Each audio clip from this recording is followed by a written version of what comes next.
Right, good stuff. So welcome. This is going to be the sprint review for sprint 3036. Delivered quite a bunch of nice new features, so I'll quickly walk you through it, and I'll highlight all the other smaller stuff that we did. Yeah, I think that were delivered first or at the bottom here. So a very big one is coupon perks, it's called here, but this is basically coupon rewards. So to demo the feature briefly, users will now be able to, in the dashboard, configure a coupon reward. They can upload I have one,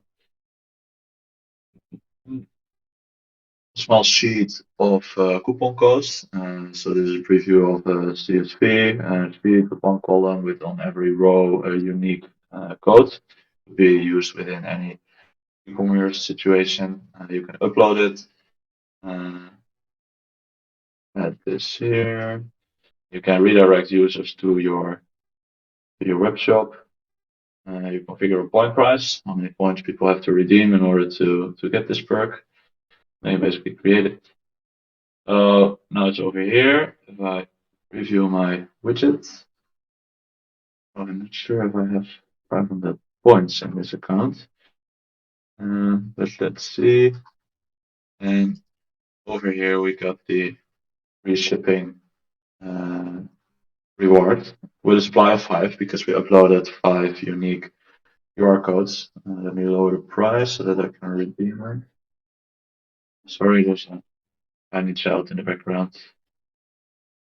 Right. So now you should be able to redeem it. And then obviously uses the get points and a point upon redemption. The discount code will be exposed to the user, visible over here. And obviously this code would not be able to claim that code twice. You also see the supply decrease over here. And if the user now goes to this link that we gave, so use this code, will redirect them to any web shop URL, and there you can purchase merch or anything like that with, for example, a discount or maybe for free. This could also be used for Steam access keys, you name it, anything that should be secret and is uploadable through a CSV could be utilized with this new reward type. So that's pretty cool. Continue to the next. Provide metadata field for custom rewards. One that originated from a request by Pedia Gaming. So I think I should be able to make it visible over here. Yeah, exactly. This is the custom reward. We introduced it, I think, about a month ago. You can connect a webhook, and upon point redemption, this webhook will be invoked. So this is anything in your system. Palia uses this to do an internal transfer of the currency that they use within their economy. And we now added this metadata field so that you can populate it with what they, for example, do is the value or the amount of points, their currency that should solar crystals, the amount of solar crystals that should be transferred. So now the campaign manager can just configure this field in order to create different types of custom rewards. Gives them a little bit more flexibility and doesn't require them to, yeah, use a developer's time to integrate new webhooks. That's a useful one for them. They also discovered that we did not have uh, virtual wallet support for daily quest webhooks. So we added support over there, similar to what we do with custom quests. It's not really anything to see about that, but they liked it, so now they can also create recurring quests within their campaign. Yeah, and then another very nice one. I'm gonna fast forward a little bit.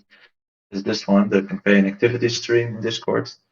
Um, we enabled it last week, so there is some activity in our own. Let me pull it up. So when you are in your dashboard, oh, actually extracted the integrations tab over here.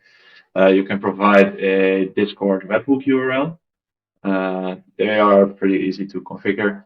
You can just go to any channel over here, go to edit channel, integrations, and then create or view any webhooks that you have. You copy the value. This is what you paste over here, and then it will notify that channel for any of those in system events. So when a new quest is published, or when a quest is completed. It will look a bit like this. So let's see.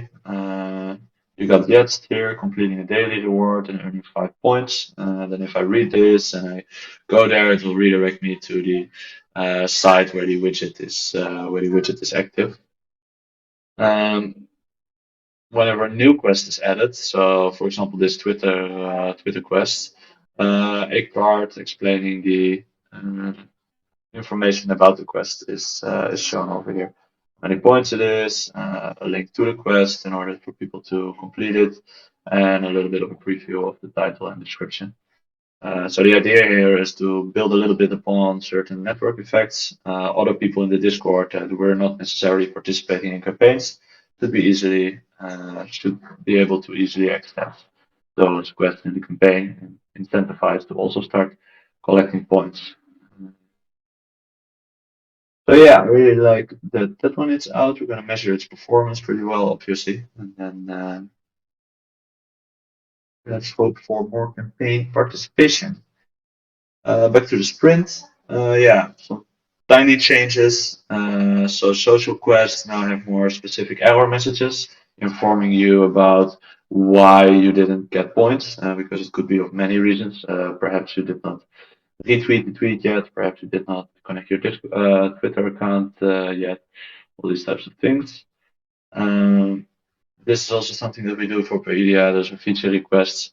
We're actually exposing some features that are in the widget that could currently be very easily triggered from outside the widget, from the parent website, basically. So in the Paedia site, the JavaScript developer can now write a little bit of code to do certain things in the widget, like opening it up or navigating to a certain page, signing in, signing out, these things.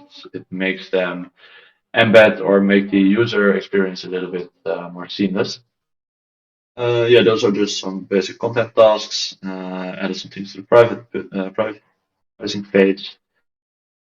Campaign usernames. This is also something worth noting. So in the widget, this changed a little bit. When you go to profile, you will now have a username. We auto-generated something that combined adjectives and numbers into usernames to give everybody an initial username. Everybody should, of course, be able to change it easily within their profile. And we moved the account connections a little bit towards another part. Also, that is also visible now on the participants overview and individual quest interviews. So here you now see usernames of users participating in your campaign. Mhm. Yeah, there have been quite some performance updates on the dashboard overview because this one was actually performing rather slow. We noticed that within the Carbify campaign. Uh, Yeah, I won't bother you with the details, but it's faster now. It will display quests almost instantly and gradually fetch all the entry data, uh, basically a little bit more in parallel. So this makes it work a little bit faster. We're also filtering out published ones initially. If you want to visit your unpublished quests, you can go here. And also bulk actions have been fixed, so you can easily unpublish and publish or remove all your quests. Same features will obviously also be applied to the rewards overview because they're also useful over there. There's a little one that got turned into the sprint. It isn't finished yet, but I wanted to show it, which is metrics for social quests, Twitter in particular. So we're now using Twitter API to also fetch the amount of repost and amount of likes on a certain tweet that is connected to a quest. and then we calculate the quest's performance, the share of how many quests have been done, yeah, within that total amount of likes or reposts that have been given. This is something that's not rocket science, but it will give us some sort of an indicator of the performance of the questing campaign compared to uh, with our volume in this case that was already there. That's something nice. This is actually kind of in progress in review. Wrapping it up, it will be released today. Um, Furthermore, yeah, two other things are left. Quest completion durations, which is nice because it also ties into uh, the whole gamification idea of those quest campaigns. So we're now also displaying in the backend the speed with which somebody completed a quest. We're also going to bring that to the widget to make the user feel a little bit better if he really quickly reacted upon email that he got about the new quest that was published or anything like that. And I think eventually we can even also start using those speeds that people have to build leaderboards or give people certain perks to participate in particular quests or anything like that. It's an interesting new dynamic that we are embedding into the system. Um, and then, yeah, almost the last one that I wanted to share is a new interaction for social quests. Uh, we have it here. This is new UI, by the way. Improved it a little bit to showcase what types of quests there are a little bit better.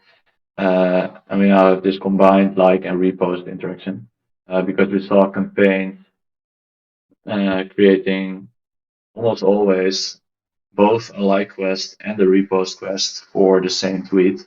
So now you can just do this one, assign a higher point value for one particular tweet instead of having to add swap the two. Saves up a lot of clutter both in the dashboard and the widget. Um, Sorry, one more thing. This is well, we've been having it for quite a while already, but if you go just over here in integrations, we just discussed this Discord integration, which uses that Discord webhook.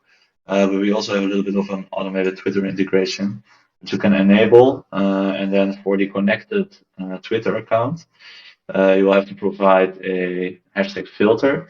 And once you post a message with that particular hashtag, our system will pick it up and instantly create a Twitter quest for it with this default title, point amount, and description. You can even set it to publish the quest instantly, so that you basically don't have to do anything apart from sending out a tweet with this particular hashtag. And then the quest will be created and your audience can participate in it. So that's a nice one to make things easier for the campaign managers.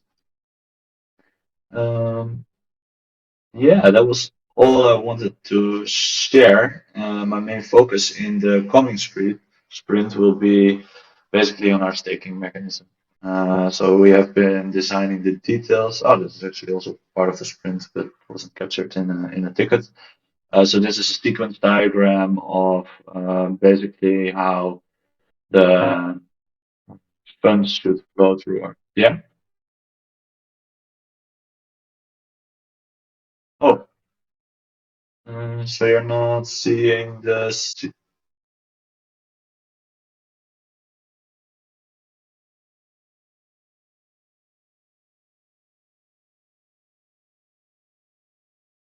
Oh, well, yeah, we're still recording, I guess. All right, we'll see how it ended up. So let's get back to the sequence diagram over here. These are all the components that play a part in the system. I won't run through it in too much details, but this basically explains how money will flow through our protocol. We have been talking about that protocol for quite some time, but now we're on the verge of actually building it. We're gonna do a lot with all the SaaS fees that we gain. We're gonna on-ramp them to an on-chain location, split them, swap them, and eventually, so that eventually those fees not only benefit the company, but also the community. We're going to use a new type of governance token called VTanks, which will be built by a new launchpad from Balancer. We're going to use that both for governance, but also for, well, you will get this after staking in a Balancer pool. But the amount of VTanks that you'll have will also represent your share of what you can claim from the fee collector, which will collect ad fees, but also smaller fixed reward fees that we're going to charge over all the rewards that are redeemed within the system. Gas fees we will also start using tanks for gas fees. All these things are built to build a little bit more positive price pressure, basically onto the token. Yeah, very exciting, but relatively complex and definitely a lot of work. So yeah, this will be my core focus in the next 2 weeks. Apart from anything that is requested by the users, obviously, and perhaps some small things to keep the dashboard nice and fresh. So yeah, that's it. Uh, if there are no questions, then we're gonna close it off, and I'll see you guys in 2 weeks to display the new goodies. All right, ciao ciao.